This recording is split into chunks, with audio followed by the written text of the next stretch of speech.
নমস্কাৰ, আজি হৈছে 25 এপ্ৰিল। এই মুহূৰ্তত কেইবাটাও ব্ৰেকিং নিউজ আহি পৰিছে। দিব লৈছোঁ ৰাতিপুৱাৰ প্ৰথমটো ব্ৰেকিং নিউজ। ভাৰতীয় বুলি প্ৰমাণ কৰিব লাগিব আপুনি, এই বৃহৎ মন্তব্য হিমন্ত বিশ্ব শৰ্মাৰ।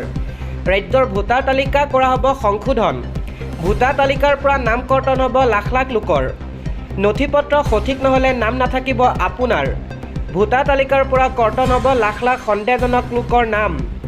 ভাৰতৰ নাগৰিক বুলি প্ৰমাণ কৰিব লাগিব আপুনি। অসমত SIRৰ বৃহৎ ইংগিত দিলে মুখ্যমন্ত্ৰী হিমন্ত বিশ্ব শৰ্মাই। পশ্চিমবংগৰ নিৰ্বাচনৰ পাছতেই এই বৃহৎ মন্তব্য হিমন্ত বিশ্ব শৰ্মাৰ। আহি পৰিছে আন এটা খবৰ। 4 মে'ৰ পাছত দৌৰাই দৌৰাই পিটিম TMCৰ গুণ্ডাক। TMCৰ গুণ্ডাক প্ৰচণ্ড ধমক দি এই সকিয়নি হিমন্ত বিশ্ব শৰ্মাৰ। BJP প্ৰাৰ্থীক প্ৰহাৰ কৰা TMC গুণ্ডাক সাৰি যাব নোৱাৰে। 4 মে'ত বেংগলত BJP চৰকাৰ অহাৰ পিছতে হ'ব একশ্যন। 4 মে'ৰ পিছত হিচাপ লোৱা হ'ব TMC গুণ্ডাৰ। দৌৰাই দৌৰাই মাৰিব লাগিব BJP প্ৰাৰ্থীক প্ৰহাৰ কৰা গুণ্ডাক। মমতা আৰু TMC গুণ্ডাক সকিয়নি দি এই বিস্ফোৰণ হিমন্ত বিশ্ব শৰ্মাৰ। কুমাৰগঞ্জত BJP প্ৰাৰ্থী শুভেন্দুক প্ৰহাৰ কৰিছিল TMCৰ গুণ্ডাই। দিব লৈছোঁ এটা পলিটিকেল ব্ৰেকিং নিউজ। কংগ্ৰেছ নেতা পৱন খেৰা অগ্ৰিম জামিন নাকচ কৰিছে ন্যায়ালয়। গুৱাহাটী উচ্চ ন্যায়ালয়ে নাকচ কৰিলে জামিন। ন্যায়াধীশ পাৰ্থিৱজ্যোতি শইকীয়াৰ আদালতে গ্ৰহণ কৰিছিল শুনানি। খেৰা হৈ আদালতত যুক্তি দিছিল অধিবক্তা অভিষেক মন সিংভিয়ে। যুক্তি দিছিল জ্যেষ্ঠ অধিবক্তা কমল নয়ন চৌধুৰীয়ে। চৰকাৰৰ হৈ যুক্তি দিছিল মহা অধিবক্তা দেৱজিৎ লন শইকীয়াই। কংগ্ৰেছ নেতা পৱন খেৰা অগ্ৰিম জামিন এতিয়া নাকচ কৰিছে গুৱাহাটী উচ্চ ন্যায়ালয়ে। দিব লৈছোঁ আন এটা খবৰ। এইবাৰ কংগ্ৰেছ চৰকাৰে ভাঙিলে মছজিদ ঈদগাহ। সংখ্যালঘুৰ ঈদগাহ বাসগৃহত এইবাৰ কংগ্ৰেছে চলালে বুলডোজাৰ। BJP নহয়, এইবাৰ কংগ্ৰেছ চৰকাৰৰ ৰোষত পৰিছে সংখ্যালঘু। মছজিদৰ লগতে ভাঙি চুৰমাৰ কৰিলে সংখ্যালঘুৰ বাসগৃহ। ঈদগাহৰ লগতে 12টাকৈ সংখ্যালঘু পৰিয়াল ভাঙিলে প্ৰশাসনে। হায়দৰাবাদৰ মছজিদে ছৈয়দ মৌলানা মছজিদত চলিল প্ৰশাসনৰ বুলডোজাৰ। 20 বছৰ ধৰি বাস কৰি থকা মুছলমান পৰিয়ালক ঘৰত চলিল বুলডোজাৰ। কোনো জাননী নিদিয়াকৈ পুৱতি নিশাই চলিল প্ৰশাসনৰ বুলডোজাৰ। কোনো জাননী নিদিয়াকৈ পুৱতি নিশাই চলিল বুলডোজাৰ। শ শ সংখ্যালঘুৰ একমাত্ৰ ধৰ্মীয় স্থল ধ্বংসক লৈ চাঞ্চল্য। আগবঢ়াইছোঁ আন এটা খবৰ। অহা 28 এপ্ৰিলত ঘোষণা কৰা হ'ব উচ্চতৰ মাধ্যমিকৰ ফলাফল। নিজৰ ছ'চিয়েল মিডিয়া এক্স হেণ্ডেলযোগে এই ঘোষণা কৰিছে মুখ্যমন্ত্ৰী হিমন্ত বিশ্ব শৰ্মাই। কলা, বিজ্ঞান আৰু বাণিজ্য এই তিনিটা শাখাৰ ফলাফল একেলগে হ'ব ঘোষণা। শীঘ্ৰে মুকলি হ'ব কেইবাটাও অনলাইন ৱেবছাইট। পুৱা 10 বজাত ফলাফল ঘোষণা হোৱাৰ সম্ভাৱনা আছে। আন এটা খবৰ, পুৰণি বিদ্যুৎ মিটাৰ সলনি কৰিব নোৱাৰিব বিদ্যুৎ বিভাগে। পুৰণি মিটাৰৰ সলনি স্মাৰ্ট মিটাৰ সংস্থাপনৰ নিষেধাজ্ঞা। উত্তৰ প্ৰদেশৰ য়োগী চৰকাৰৰ এই কাহা নিৰ্দেশনা বিদ্যুৎ বিভাগলৈ। স্মাৰ্ট মিটাৰৰ বিৰুদ্ধে তদন্ত নিৰ্দেশ য়োগী চৰকাৰৰ। স্মাৰ্ট মিটাৰৰ মানদণ্ড তদন্তৰ বাবে গঠন কৰা হৈছে বিশেষ কমিটি। স্মাৰ্ট মিটাৰৰ বিসংগতি ধৰা নপৰালৈকে লগাব নোৱাৰিব স্মাৰ্ট মিটাৰ। বিদ্যুৎ বিভাগে 10 দিনৰ ভিতৰত দাখিল কৰিব লাগিব প্ৰতিবেদন। পুৰণি বিদ্যুৎ মিটাৰ আঁতৰাব নোৱাৰিব বিদ্যুৎ বিভাগে। দিব লৈছোঁ আন্তঃৰাষ্ট্ৰীয় এটা খবৰ। ষ্টেট অৱ হৰমুজৰ জাহাজত আক্ৰমণৰ নিৰ্দেশ ট্ৰাম্পৰ। শান্তি আলোচনাও শান্ত কৰিব পৰা নাই ইৰাণ আমেৰিকা যুদ্ধক। এইবাৰ ষ্টেট অৱ হৰমুজৰ জাহাজত আক্ৰমণৰ নিৰ্দেশ দিছে মাৰ্কিন ৰাষ্ট্ৰপতি ডনাল্ড ট্ৰাম্পে। হৰমুজত বাৰুদৰ সুৰংগ ৰখা জাহাজত শ্বুট এণ্ড কিলৰ নিৰ্দেশনা দিয়া হৈছে। বাৰুদৰ সুৰংগ বনোৱা জাহাজ দেখিলে ধ্বংস কৰা কঠোৰ নিৰ্দেশ দিয়া হৈছে। ইৰাণক সকিয়নি দি পুনৰ কঠোৰ নিৰ্দেশনা ৰাষ্ট্ৰপতি ডনাল্ড ট্ৰাম্পৰ। ইৰাণে হৰমুজৰ জাহাজত কৰা আক্ৰমণৰ পিছতে কঠোৰ হৈ পৰিছে ৰাষ্ট্ৰপতি ট্ৰাম্প। আমেৰিকাৰ নৌসেনাক শ্বুট এণ্ড কিলৰ নিৰ্দেশনা দিছে ৰাষ্ট্ৰপতি ট্ৰাম্পে। যিকোনো মুহূৰ্তত ইৰাণ আমেৰিকা যুদ্ধ হ'ব পাৰে ভয়ংকৰ। ষ্টেট অৱ হৰমুজ বন্ধ হ'লে পুনৰ ভাৰতত পৰিব পাৰে প্ৰভাৱ। দিব লৈছোঁ আন এটা খবৰ। পশ্চিমবংগত TMC কৰ্মী আৰু AJUP প্ৰাৰ্থী সমৰ্থকৰ মাজত সংঘাত।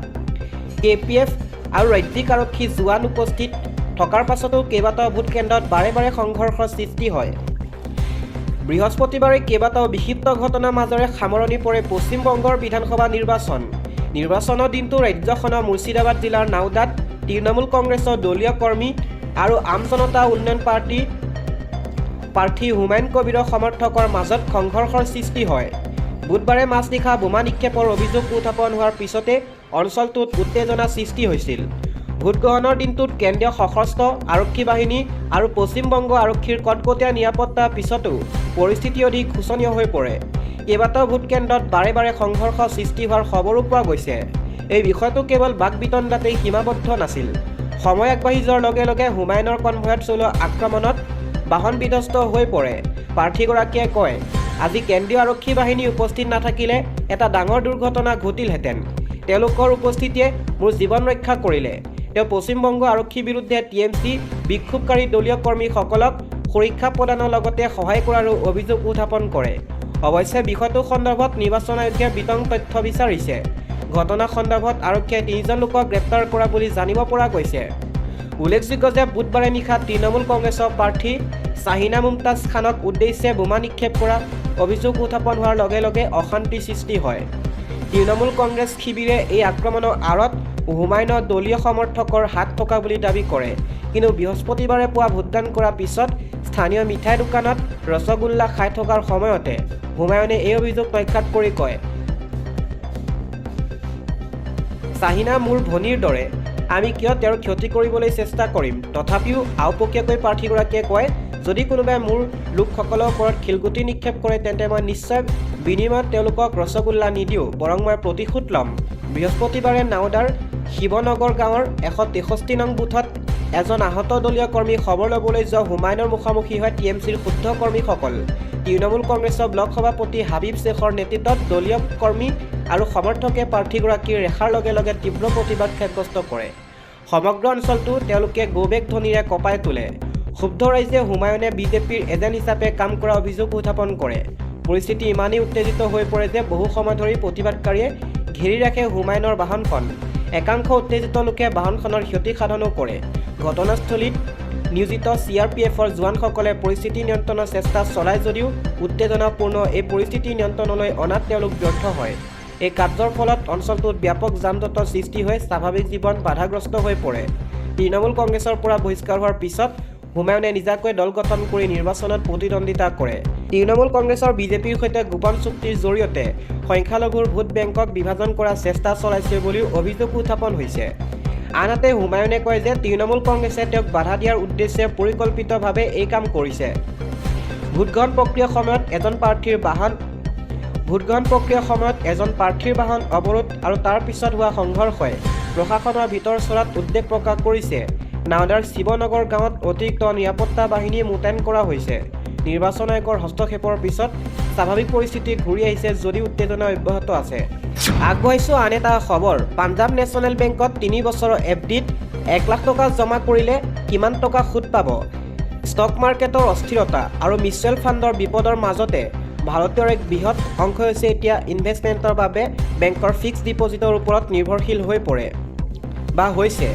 ইয়াৰ মূল কাৰণ হৈছে ইনভেষ্টমেণ্ট সুৰক্ষা আৰু নিশ্চিত লাভ। দেশৰ অন্যতম আগশাৰীৰ চৰকাৰী বেংক পাঞ্জাৱ নেশ্যনেল বেংকে গ্ৰাহকৰ বাবে কঢ়িয়াই আনিছে এক উৎকৃষ্ট সঞ্চয়ৰ অৰ্থাৎ ছেভিংছৰ সুযোগ। পাঞ্জাৱ নেশ্যনেল বেংকে বিভিন্ন কাৰ্যালয়ৰ বাবে গ্ৰাহকক বছৰি 3% পৰা 7.40%লৈকে সুতৰ হাৰ আগবঢ়াইছে।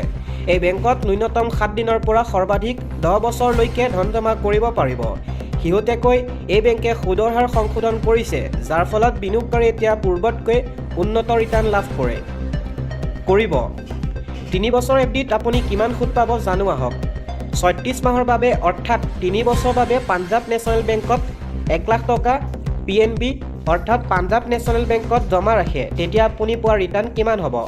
সাধাৰণ গ্ৰাহকৰ বাবে 3 বছৰ FDৰ ওপৰত অতি ভাল সুদৰ হাৰ আগবঢ়োৱা হৈছে। যদি আপুনি 1 লাখ টকা জমা দিয়ে তেনে মেচিউৰিটিৰ সময়ত সুদ হিচাপে অৰ্থাৎ ইণ্টাৰেষ্ট হিচাপে 20,626 টকা পাব। অৰ্থাৎ 3 বছৰ পাছত মুঠ 1,20,626 টকা আপোনাক ঘূৰাই দিয়া হ'ব। জ্যেষ্ঠ আৰু ছুপাৰ ছিনিয়ৰ নাগৰিকৰ বাবে ৰিটাৰ্ণ। বেংকে সাধাৰণতে জ্যেষ্ঠ নাগৰিকসকলক অধিক সুদৰ হাৰ প্ৰদান কৰে। জ্যেষ্ঠ নাগৰিকৰ বাবে PNBত 1 লাখ টকাৰ বিনিয়োগ প্ৰায় 22,420 টকা সুদ লাভ কৰিব। ফলত মেচিউৰিটিৰ সময়ত তেওঁলোকৰ মুঠ ধন 1,22,420 টকা। আনহাতে 80 বছৰৰ ওপৰৰ ইনভেষ্টৰে ছুপাৰ ছিনিয়ৰ সৰ্বাধিক সুবিধা লাভ কৰে। 1 লাখ টকাৰ ওপৰত মেচিউৰিটিয়ে মুঠ 1,30,508 টকা লাভ কৰিব। PNB বিশেষ 444 দিনীয়া FD আঁচনি। পাঞ্জাৱ নেশ্যনেল বেংকে বৰ্তমান 444 দিনীয়া বিশেষ ফিক্সড ডিপজিট চমুকৈ FD আঁচনি সৰ্বোচ্চ সুদৰ হাৰ আগবঢ়াইছে অৰ্থাৎ ইণ্টাৰেষ্ট ৰেট আগবঢ়াইছে। এই আঁচনিখনত গ্ৰাহকে বছৰি 6.60% পৰা 7.40%লৈকে ইণ্টাৰেষ্ট লাভ কৰি আছে। যদি আপুনি কম সময়ৰ ভিতৰতে অধিক উপাৰ্জন কৰিব বিচাৰে অৰ্থাৎ ইনকাম কৰিব বিচাৰে তেন্তে এই আঁচনিখন আপোনাৰ বাবে অতি উত্তম বিকল্প হ'ব পাৰে।